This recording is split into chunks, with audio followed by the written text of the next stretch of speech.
Hello everyone, কেমন আছো তোমরা সবাই? আশা করছি সবাই খুব ভালো আছো। আমি কিন্তু বেশ ভালো আছি। তো আবারও দেখো চলে এসেছি তোমাদের সাথে টুগলুর অন্নপ্রাশনের ভিডিও নিয়ে। এটা হচ্ছে পার্ট 3। বেসিক্যালি সন্ধ্যা হতে হতেই আমরা বসে গেছিলাম টুগলু কী কী গিফট পেয়েছে সেগুলোই দেখার জন্য।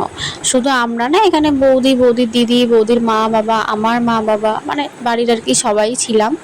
তো এখানে দেখো টুগলু যে সমস্ত রূপোর জিনিসপত্রগুলো পেয়েছিল, প্রথমে সেগুলো দিয়েই আমরা শুরু করেছিলাম। এখানে টুগলু দুটো সোনার আংটি, তিনটে রূপোর চেন আর বেশ কয়েকটা ব্রেসলেট পেয়েছিল। তো সেগুলোই আর কি দিদি এখানে খুলে খুলে দেখাচ্ছিল। তো সেগুলো আমরা দেখছিলাম।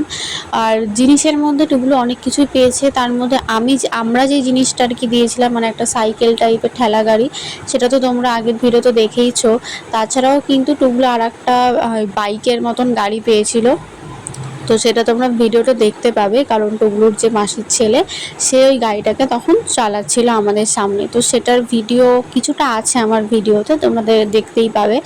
তো তারপরেই আমি এখানে বসে গেছিলাম র্যাপিং পেপারগুলো খুলে খুলে সব জিনিসপত্রগুলো দেখার জন্য। আর এই যে বড় গামলিটা দেখছো, এটাও কিন্তু টুগলু গিফটে পেয়েছিল। তো টুগলু এখানে কাঁসার থালা প্রায় 10-12টা পেয়েছিল।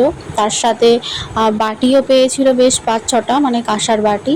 আর গ্লাসও পেয়েছিল, 3-4টে গ্লাস পেয়েছিল কাঁসার। আর তার মধ্যে দুটো পেয়েছিল স্টিলের থালা আর দুটো পেয়েছিল স্টিলের গ্লাস।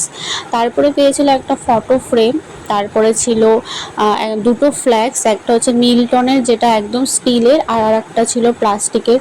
একটা ফ্রাইং প্যানও পেয়েছিল, যেটা ননস্টিকের ফ্রাইং প্যান যেগুলো হয় সেটাও পেয়েছিল। তারপর একটা স্কুল ব্যাগ পেয়েছিল, একটা ওয়াটার বটল পেয়েছিল বেশ ভালো মিল্টনের। তাছাড়াও ছিল ছোট প্রেসার কুকার, একটা ছোট হটপট। তো এরকম জিনিসগুলোই আর কি টুগলু পেয়েছিল। তো আজকের ভিডিওটা এই পর্যন্তই। দেখা হচ্ছে নেক্সট ভিডিওতে। তো টাটা।